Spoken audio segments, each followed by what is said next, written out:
예, 오늘의 모닝 브리핑 시작하겠습니다. 일단 미증시는 셧다운 종료 이후의 후유증들, 그다음에 AI 버블론, 금리 이런 부분들이 부각되면서 큰 폭으로 하락했습니다. 특히 연준 인사들이 매파적인 발언을 이어가면서 12월 금리나 확률이 한때 50% 이하까지 떨어지기도 했었거든요.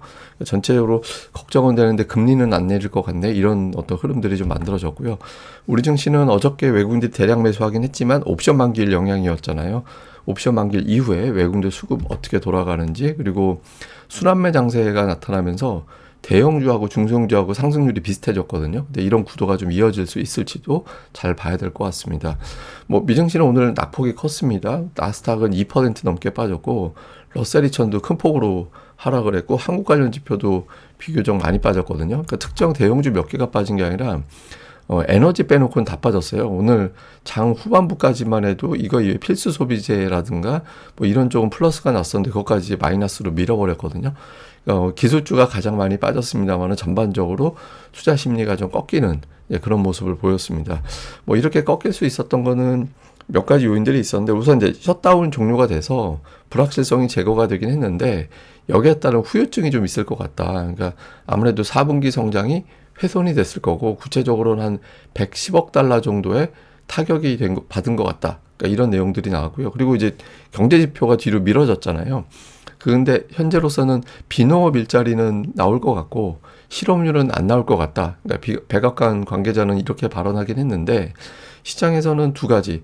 우선 지표가 나온다 한들 그걸 어떻게 믿냐. 급하게 조사했을 것 같은데 그러면 그 지표에 대한 신뢰도가 떨어진다라는 게 하나가 있고 또 하나는 최근에 경제 지표 나올 때마다 주식시장이 많이 출렁거렸잖아요. 그래서 이번에 경제 지표가 막 몰아서 나오게 되면 거기에 따라서 증시가 출렁거릴 것 같다. 그러니까 이런 걸 경계하는 그런 시각이 있죠. 그래서 지표가 나올지 여부, 어떻게 그 이후에 전개될지 모두 불확실하기 때문에 투자자들이 이제 매물을 좀 내놓는 거다. 그러니까 이런 주장도 있었습니다. 그리고 이제 최근에 중소형주들이라든가 아니면 뭐 헬스케어 이런 업종들이 강세를 보였었잖아요. 이건 두 가지로 봐야 된다. 우선 시장을 이탈할까라고 생각했던 투자자들에게 그래도 다른 쪽에 매수할 게 있네.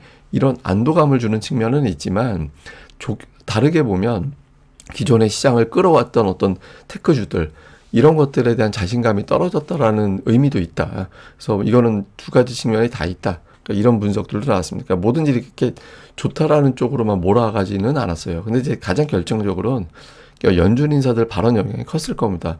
계속 금리 동결해야 된다 이런 발언들이 나오고 있거든요. 그러다 보니까 지금 금리 인하 확률이 12월에 51.9%, 동결 확률 48.1%. 이거 이제 한 30분 전까지만 해도 반대였어요. 인하 확률이 50 미만이었고 동결 확률이 50 이상이었거든요. 근데 이제 어쨌든 요 50대 50이 됐잖아. 한 달 전까지만 해도 90% 인하 확률이었는데 이게 떨어지죠. 그러니까 금리나 기대가 주식시장 올렸던 동력 중에 하나인데 이거 꺾이는 거 아니냐. 이런 우려가 있는 거죠. 실제로 연준 인사들 발언들을 보면 오늘 베스맥 같은 경우는 고용 때문에 금리 내린 거였잖아요. 근데 고용 침체로 갈 것 같지는 않다. 그리고 통화 정책으로 고용 시장에 기여할 수 있는 거 별로 없을 것 같다. 이렇게 이야기를 했고 알베르토 무살렘 같은 경우는 현재 금리는 제약적 굉장히 압박감을 주는 것보다는 이제 중립에 가까워졌다. 그래서 이후에 이제 조심스럽게 대응을 해야 된다. 왜냐하면 추가적으로 인하할 수 있는 폭이 그렇게 많지 않기 때문에 그 카드는 조심스럽게 써야 돼. 그러니까 이런 주장을 했고요. 닐 카시카리 같은 경우는 여전히 인플레이션이 높고 노동시장 압박이 있긴 하지만 아직까지는 좀 구체적으로 금리 내려야 돼 이런 메시지를 강하게 남기지는 않았죠. 그나마 이제 원래 가장 비둘기파적인 발언 많이 했던 사람이 그 메리 데일리거든요. 이 사람은 노동 문제는 구조적인 문제라서 뭐 한번 나빠지면 또 문제 될 수 있으니까 금리 내려야지. 그러니까 이런 이야기를 했었는데 오늘 같은 경우는 정책은 상황 보고 판단해야 된다. 뭐 금리나 열려 있다라는 취지로도 해석이 되긴 합니다. 근데 그동안에 상당히 비둘기적인 발언했던 사람이었는데 약간 중립에 가까운 메시지를 내놨잖아요. 이게 연준 인사들이 계속 이렇게 신중하게 발언하다 보니까 저 정도면은 약속 대련이 아니라 진짜 금리 안 내리나 보다. 제가 뭐 2, 3주 전인가요? 그때 이제 말씀드릴 때 그 연준 내부적으로 메시지를 일부러 좀 강하게 내자 이런 어떤 정서가 있다라고 말씀드렸잖아요. 근데 이제 투자들이 하도 이런 것들이 나오다 보니까 이건 진짠가 보다. 이렇게 이제 생각을 하게 된 것 같습니다. 그래서 이런 부분들이 오늘 시장에 발목을 잡는 그런 요인이 됐고요. 뭐 종목으로는 오늘 시스코가 예상치 상회했고 또 AI 효과가 있었다. 이제 그것 때문에 올라가긴 했지만 다른 종목을 끌어당기지는 못했습니다. 그리고 뭐 그냥 올라가는 종목들 보면 뭐 나이키 뭐 이런 종목들 있잖아요. 뭐 실적 회복 사이클에 접어들었다. 뭐 이런 식의 평가가 나오면서 이런 정도가 올라갔고 그 외에는 뭐 대형주들 대부분 다 하락하는 뭐 엔비디아 다음 주에 실적 발표 보고 나서야 움직일 수 있다 이런 분석이 나오면서 이제 빠졌고 메타 뭐 계속해서 빠지던 종목인데 이제 메타는 그나마 좀 선전을 했는데 어쨌든 그동안에 많이 빠졌던 종목군들은 그나마 좀 버텼지만 강했던 종목군들은 좀 약해지는 그런 모습을 보였죠. 그리고 테슬라가 오늘 큰 폭으로 빠졌는데 경쟁 심화 때문에 좀 우려가 된다. 그리고 이거 나중에 지금 하고 있는 로봇 사업을 비롯해서 자율주행이라든가 이런 것들이 성공한다라는 보장이 있나? 모르잖아. 이런 어떤 분석들이 나오면서 이제 밀렸고요. 그리고 웨트푸시의 댄 아이브스가 테슬라 초강세론자잖아요. 근데 이 사람이 오늘 어떤 말을 했냐면 테슬라의 어떤 강세론을 유지하는 데는 인내심이 필요하다. 또 이런 말을 남겼어요. 그래서 이런 것들이 좀 부담으로 작동을 했습니다. 다만 이제 증권사들의 평가는 여전히 긍정적입니다. 마이크론 테크 같은 경우 오늘 3%대 하락했는데 그 모건 스탠리에서는 D램 가격이 급격하게 올라가는 거 주목한다. 그러면서 밸류에이션보다 성장 잠재력을 주목해야 된다면서 목표 주가를 거의 50%로 올렸어요. 예, $325까지 올렸고 오펜하이머에서는 이제 엔비디아는 모든 것, 뭐에서 게임이라든가 뭐 자율주행이라든가 데이터 센터 이런 다양한 분야를 풀 커버할 수 있는 유일한 기업이다 하면서 어차피 나중에 기관들이라든가 기업들이 AI 도입 늘릴 거기 때문에 뭐 주가는 계속 올라갈 수 있다라고 하면서 목표 주가 $265로 상향을 했습니다. 근데 이제 오늘은 뭐 이렇게 좀 안 좋은 소식들이 더 많다 보니까 주가는 거의 오르지 못하는 그런 상황이 됐죠. 뭐 그 외에 좀 중요한 뉴스들을 보면 그 빅테크 기업들이 최근에 이제 그 기후 담당자들이 머리가 아프다라는 거예요. 왜냐면 이제 전력이 엄청나게 필요하잖아요. 그 데이터 센터 돌리고 하려면. 근데 이게 탄소 배출을 하지 않은 상태에서 전력이 필요한 거예요. 근데 이제 트럼프는 정책적으로 또 화석 연료 이런 걸 선호하잖아요. 탄소 배출이 많이 나오게 되는 그런 상황이 되는 거죠. 그러다 보니까 이제 태양광을 비롯해서 신재생 에너지 구매를 엄청나게 늘려서 이 기업들이 전 세계 구매량의 40%를 지금 하고 있다라는 거예요. 그래서 탄소 배출이 없는 전력을 어떤 형태로 확보해야 되는지 이런 점 때문에 빅테크의 어떤 기후 담당자들이 머리가 아프다더라 이런 기사들이 좀 있었고요. 그다음에 또 하나 이제 그 마이클 버리가 은퇴하는 거 아니냐 이런 기사들이 나왔거든요. 그러니까 이제 본인이 운영하고 있는 헤지펀드 그 사이언 에셋에 등록을 반납했다라는 겁니다. 그래서 이게 이 사람이 이제 지금 은퇴하는 거 같다라는 보도가 나오긴 했는데 뭐 시장에서는 은퇴는 아닌 것 같고 이제 자기가 이제 자기 이름으로 받아놓은 펀드 운영 이제 그만하고 자기 자금만 가지고 투자를 하려고 한다. 그러니까 왜냐하면 이 사람이 이제 약간 메시지 남긴 게 자신의 어떤 판단하고 주식 시장의 흐름하고 좀 달랐던 것 같다. 평가도 좀 다른 것 같고. 그러니까 한마디로 그런 것 때문에 욕먹는 게 싫다라는 거죠. 그래서 내 돈 가지고 내 맘대로 운영하는 게 나을 것 같아. 그러니까 이렇게 이제 생각을 하는 것 같은데 이 사람이 11월 25일을 아주 중요한 빅데이라고 이야기를 했거든요. 그래서 시장에서는 이게 자기 자본으로 운영한다라는 걸 의미하는 것일 수도 있지만 또 한편으로는 자제했던 SNS 글을 엄청나게 올리면서 그동안에 뭐 이 사람 특기가 또 하락 포지션에 뭐 이거 내려가는 포지션에 투자해놓고 그거 막 조정하는 거 막 이런 거 바로 많이 할 수 있는 거잖아요. 그래서 하락 포지션 잡아놓고 또 그 메시지 많이 남기지 않을까. 그래서 25일 이후에 마이클 버리의 빅테크 하락 메시지 이런 것들 많이 나오지 않을까. 이런 것들도 시장에서는 좀 주목을 하고 있는 것 같습니다. 근데 어쨌든 아이고 이게 자막 잘못 나갔는데 미국 주요 종목 피크 대비 하락률이거든요. 그러니까 피크 대비 하락률 보면 되게 커요. 그러니까 뭐 오라클 30포인트 이상 하락을 했고 메가세븐이 전체적으로 평균 한 7% 정도 하락을 했거든요. 그래서 전반적으로 최근 들어서 이제 그 빅테크의 어떤 약세가 나오고 있고 비트코인도 고점 대비 많이 하락했잖아요. 그러니까 성장에 대한 어떤 투자가 조금씩 약간 이제 위축되고 있다. 이런 점도 투자자들에게는 좀 경계감이 있었던 것 같습니다. 자, 우리 증시는 이번 주 내내 코스피가 올랐거든요. 그러니까 어쨌든 오늘 어마어마하게 폭락하지 않는 한 주간 상승, 그러니까 하락하면 그 다음 주에는 올라가는 그런 패턴이고 5월 이후 이어졌었는데 그런 패턴은 유지가 되게 됐죠. 근데 외국인들이 어제 뭐 되게 많이 매수한 것 같이 보이지만 어제는 프로그램 매수, 그러니까 어제 옵션 만기이었기 때문에 거기에 따라서 거래된 게 좀 많이 있었던 것 같고, 어쨌든 외국인들이 이번 주 순매수하는 건 아니잖아요. 날짜로 보면 일관되게 매수하는 거 없죠. 근데 개인들이 계속 매도하고 있는 거는 한편으로 보면은 좀 긍정적인 측면도 있습니다. 왜냐면 저 자금이 예탁금으로 다시 들어와서 쌓일 거기 때문에 고객 예탁금을 또 증가시키는 측면은 있거든요. 다시 또 매수할 수 있는 작업으로 돌아가게 되는 거니까 이런 거는 긍정적이다. 근데 일단은 안정적인 매수 주포가 없잖아요.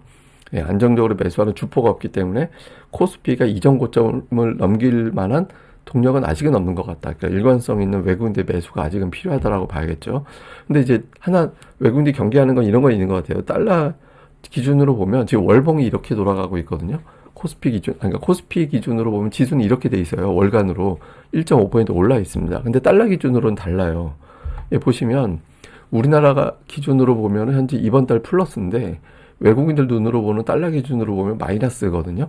그러니까 이거는 외국인들 입장에서 지금 증시가 별로 이렇게 한국 투자자들은 종목들이 올라가고 그런 느낌이긴 하지만 외국인 눈으로는 이번 달에 별로 재미가 없는 겁니다. 그러니까 환율 안정되는 게 외국인들 입장에서는 좀 필요할 수도 있는 거죠. 근데 다만 1,500원을 넘어갈까? 환율이 1,500원을 피크로 본다라면 그때부터 외국인들이 환율을 피크로 보면 그 즈음부터 매수를 오히려 강하게 돌리는 그런 경향이 있거든요. 그래서 어느 시점에서 외국인들이 매수를 강하게 돌리면 그때부터 이게 환율 피크라고 보고 환차익과 주식 차익을 동시에 거두기 시작하겠다. 그런 의미구나 이렇게 보면 되죠. 근데 아직까지는 그런 신호는 안 나오고 있습니다. 그다음에 코스닥이 최근 들어서 이번 주 들어서 강합니다. 되게 강한데 특징적인 게 뭐가 있냐면 코스닥이 코스피의 수익률을 역전하기 시작하고 있어요. 누적으로 보면. 예, 그러니까 뭐 아직까지 뭐 의미 있는 수준이다라고 할 정도로 확 벌어진 건 아닌데 어쨌든 코스닥이 코스피를 뒤집기 시작하고 있다. 그러니까 하락할 때 덜 빠졌다라는 거지 올라갈 때 더 올라간 적은 없었거든요. 그래서 이게 이제 좀 종목 장세 쪽. 근데 이거는 사실은 제약주 때문이죠. 예, 제약주가 워낙 강하게 올라가니까 코스닥 시총 탑10에서 제약주가 7개잖아요. 그래서 그 영향으로 보여지긴 하는데 상승 종목 수가 어쨌든 이번 주에 3일이 더 많았었거든요. 그래서 또 실적 발표도 대부분 마무리가 되면서 코스닥에서 좀 내용이 좋은 기업들은 주가가 올라갈 수 있거든요. 그래서 오늘같이 시장이 좀 어수선할 때 실적 발표 보면서 내용이 좀 잘 나온 기업들에 대해서는 오히려 좀 주목할 필요는 있는 것 같습니다. 근데 어쨌든 이번 주에 외국인과 기관과 외국인들이 매수한 종목들을 보면 성적표가 좋죠.